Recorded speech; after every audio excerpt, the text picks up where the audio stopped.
অখণ্ড কালকে যিনি খণ্ড খণ্ড করে জীবচেতনায় আমাদের কাছে উপস্থাপনা করেন, তিনিই হলেন কালী উলঙ্গিনী, একেবারে কৃষ্ণাবর্ণা শিবের ওপর। একবার আসুন আমরা সেই মা কালীর চিরপরিচিত যে চিত্র সেটা দর্শন করি। আমাদের সামনে যে দুটি চিত্র ফুটে উঠেছে তাতে সৃষ্টির প্রথম পর্যায়ে বাঁদিকে রয়েছে মা কালী শিবের ওপর প্রতিষ্ঠিতা, সর্বত পরিব্যাপ্ত শান্ত সমাহিত শুদ্ধ প্রজ্ঞাময় শিবসত্তার ওপরে নিত্য চঞ্চলা কালীর খেলা, কালের খেলা।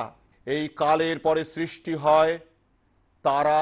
এই ঘোর অন্ধকারময় অমাবস্যার আকাশে যখন একটা একটা করে তারা ফুটে ওঠে, তখন তাদের মধ্যে যে পরস্পর দূরত্ব, সেই দূরত্ব থেকে বোধ জেগে ওঠে দেশজ বা স্প্যাটিয়াল ডিস্টেন্স।